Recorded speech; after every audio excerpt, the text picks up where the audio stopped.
휴일이었던 어제 국내 코로나19 신규 확진자는 305명이 나왔습니다.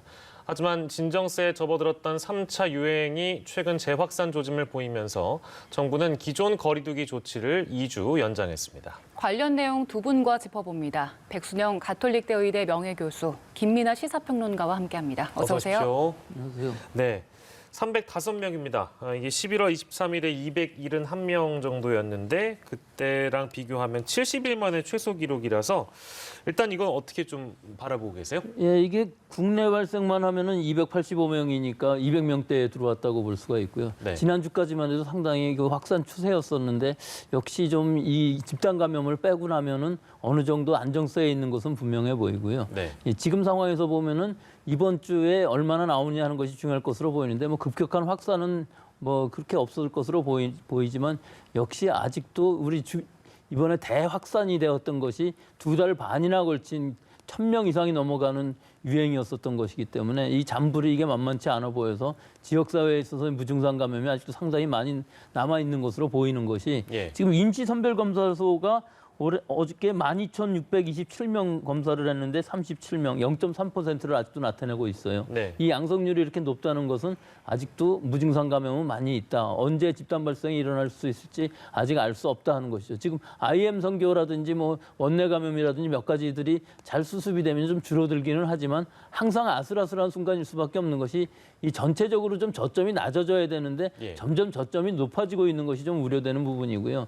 또 설 연휴가 얼마 안 남았다는 것이 우리 국민들이 아무래도 이동량이 늘어날 수밖에 없는 상황이기 때문에 지금 긴장해야 될 것으로 봅니다. 그리고 뭐 늘 반복해서 말씀 주십니다만은 그 검사 건수도 사실 적은 게 사실이죠. 네, 이게 평일에 뭐 반 이하로 떨어졌기 때문에 지금 양성률이 1.45%, 어제도 1.46%였거든요. 그러니까 보통 평일에는 한 1% 전후인데 한 0.5% 높아지는 것이기 때문에 지금 주말만 보고서 이게 완전히 안정됐다 볼 수는 없지만 추세적으로 보면은 좀 안정된 감이 분명히 있고 이번 주 중에 좀 더 떨어진다면은 주말쯤 되면은 완화도 가능하지 않을까. 즉 일평균이 300명 수준으로 가기만 하면은 좀 완화해야 될 시기라고 보거든요. 너무 지금 길게 강력한 통제를 하고 있어서 우리 국민들의 피로도 또 수용도도 이게 지금 한계에 온 것으로 보입니다. 네, 확진자를 보면 줄어드는 추세는 맞는 것 같은데요.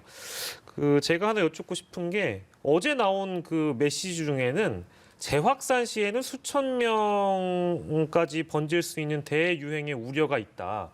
이런 어떤 언급은 어떤 분석을 근거에 두고 나왔을까요? 그 근거의 분석은 우리가 1차 유행을 했을 때 숫자, 즉 완전히 통제가 되었을 때 뭐 거의 0에 가까운 숫자가 되었었는데 2차 유행, 즉 8.15라든지 신천 이후에 그 사랑제일교회하고 8.15 집회 때 이후에는 100명 넘어가 생겼었거든요.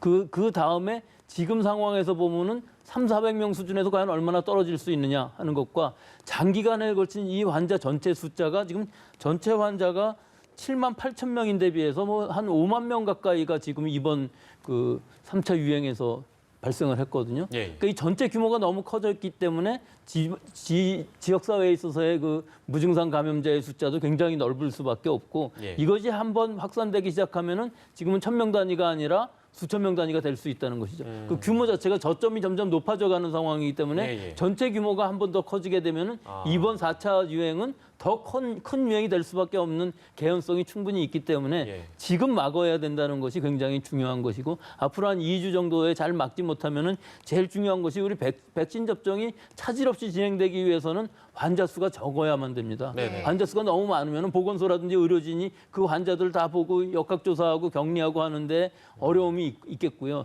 또 주사를 맞으러 가서도 거리두기라든지 또는 이 접종 후에 대기하는 장소에서의 격리라든지 이런 것들이 상당히 어려운 부분들이 있을 수가 있어서 가능한 한 설 전후 예방주사 접종 전까지는 가능한 한 수가 줄어들어야 되겠다는 것이 방역당국의 목표라고 할 수 있습니다. 네, 알겠습니다.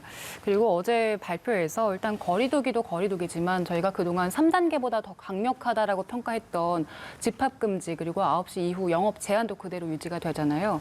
그런데 이제 설 연휴가 있다 보니까 식구들이 모이게 될 텐데 이 조치가 그대로 유지됐을 때 실효성이 얼마나 있을 것일까 이런 의문들이 있어요. 그렇습니다. 아무래도 뭐 방역 당국 입장에서는 설 연휴가 오기 전에 이 확진자 수를 많이 줄여서 이 5인 이상 집합 금지를 이제 좀 풀고 싶은 그런 이제 의향이 있었던 것 같은데 아무튼 그렇게 되지 못한 상황에서 이제 유지가 되니까 상당히 여러모로 우려가 나오고 있는 것 같습니다. 실질적으로 이제 귀성을 하게 됐을 때 이 5명 이상이 모이지 않는 형태로 사실은 뭐 가족들이 나눠서 모인다거나 예. 이런 시도를 이제 충분히 할 수 있는 것이거든요. 근데 그랬을 때 물론 이제 4명까지 이제 같은 집에 한번 모였다가 이제 뭐 시간을 바꿔서 또는 날짜를 바꿔서 다른 가족이 뭐 이렇게 로테이션을 하면서 뭐 모인다거나 뭐 이렇게 해야 되는 것인데 예. 사실 우리가 그런 방법을 상상하기가 좀 쉽지는 않죠. 최소한 이제 뭐 한 집은 4인 가정이다라고 할 때는 그 4인이 뭐 예를 들면은 엄마와 딸 뭐 아빠와 아들 뭐 이렇게 나눠서 뭐 이렇게 귀성할 수도 없는 거 아니겠습니까? 예. 그런 점들이 있기 때문에 그리고 이런 것들이 실질적으로 이제 5인 이상이 모이는 그런 형태로 귀성이 이루어졌을 때 그것을 단속하거나 또 이럴 수도 없는 거죠, 사실. 네네. 뭐 모든 경찰력을 동원해서 뭐 이걸 잡아낼 수는 없는 것이니까요. 그러다 보니까 결국 이 조치는 설 연휴를 이제 좀 경유해서 우리가 좀 안이해질 수 있는 여러 가지 거리두기 원칙이라든가 이런 것들을 좀 더 강력하게 지켜주십사 하는 이제 방역 당국의 그런 이제 좀 의지를 좀 보여주는 뭐 그런 조치인 것이지 실제로 이걸 뭐 어겼을 때 그것을 뭐 잡아내고 처벌하고 뭐 이런 것들은 지금 과태료를 10만 원을 부과해야 한다고 하지만 쉽게 되겠는가 하는 이런 의문이 사실은 있습니다. 네, 이번에도 뭐 하나의 강력한 메시지를 전한 것이다 이 정도로 생각을 할 수 있겠고요. 그리고 지난 추석을 떠올려 보면 당시에 여행객들이 상당히 많았습니다. 그래서 뭐 관광지마다 만실이 됐다 이런 보도들이 있었는데 이번 설에는 어떤지 좀 걱정이 되는데요. 그렇죠. 아무래도 이번 설에도 이제 설에 꼭 고향에 내려가지 않더라도 연휴를 이용해서 좀 그동안 지친 몸과 마음을 좀 휴식을 취하고 싶다 이런 생각을 하는 분들이 많이 있습니다.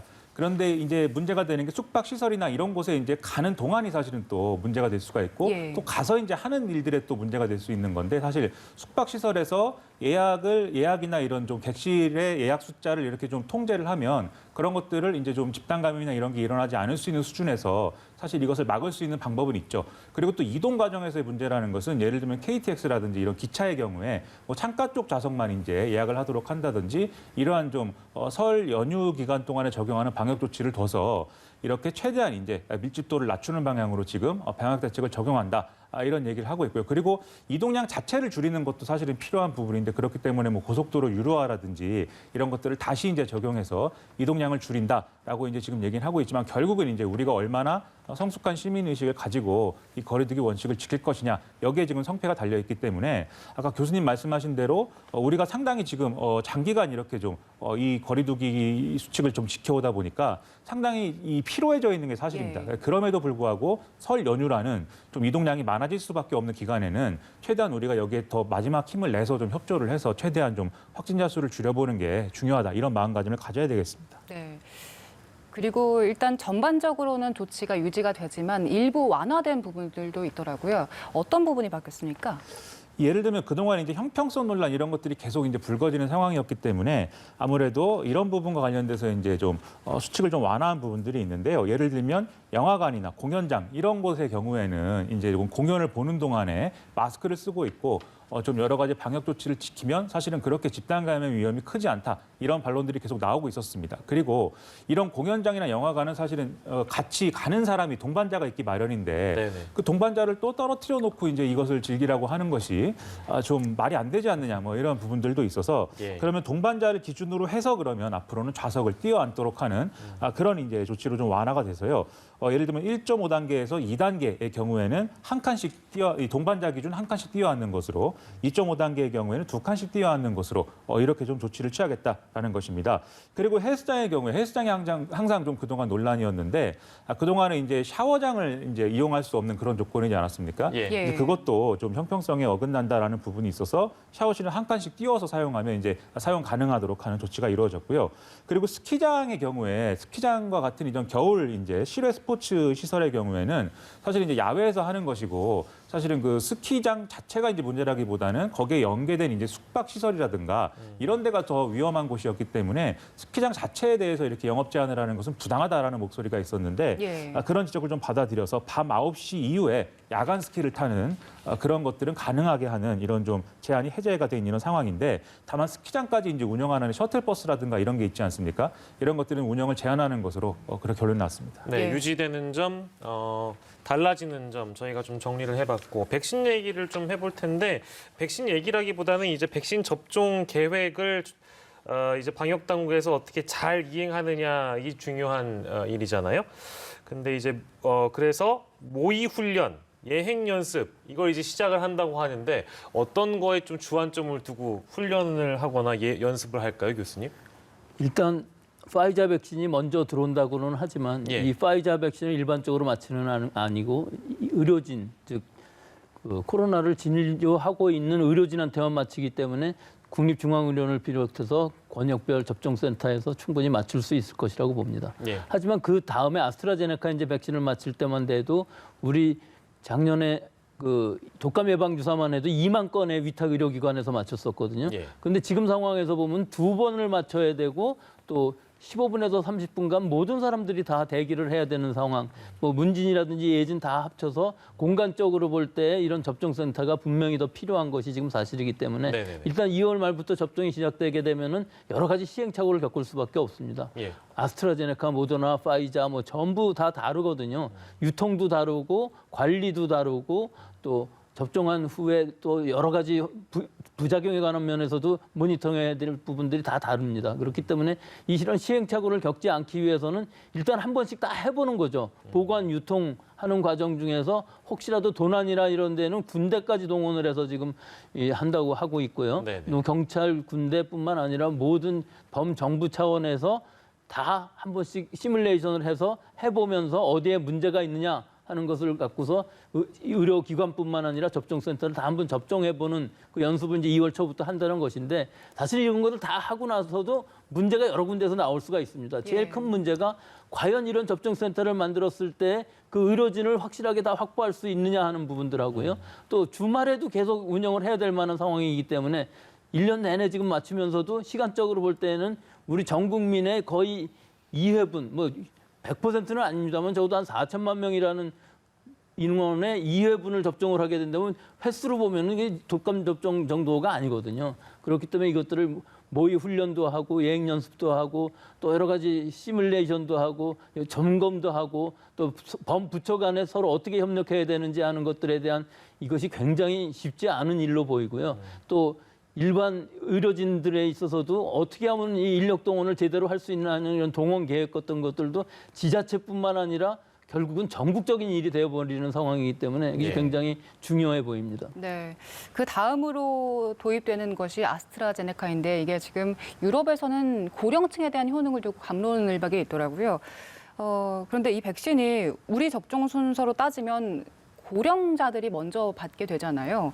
그렇기 때문에 이제 지금 오늘 식약처에서 아스트라제네카에 대한 자문 결과를 발표하는데 집중도가 좀 높아진 것 같아요. 예, 네. 오늘 발표를 할 것으로 보이고 아마 3시 이후에는 발표가 날 것으로 보이는데 뭐 그 결과적으로 봤을 때는 이것이 독일이나 프랑스에서 얘기하는 효과가 없다는 것은 과학적인 근거가 전혀 없는 것이고요. 예. 지금 현재 EMA 즉 유럽의 식약처에 상당하는 데서 승인 권고를 했고 유럽에서 실제 승인을 했습니다. 게다가 이 MHRA라고 영국의 승인기관도 승인을 한 상황이고 영국에서 이미 수백만 건의 접종이 일어나고 있고 또 다행히도 부작용 사례도 그다지 많지는 않아요. 예. 그래서 지금 임상 3상을 한 결과를 보면은 숫자는 그다지 많지는 않았지만 결국은 면역력을 충분히 얻을 수 있을 만큼 효과는 있고 안전성이 있다는 것이 확인되었기 때문에 우리나라에서 이것을 승인하는 데는 큰 문제가 없어 보이고요. 예. 결국은 중앙약사심의위원회라는 것이 법정 자문기구이기 때문에 거기서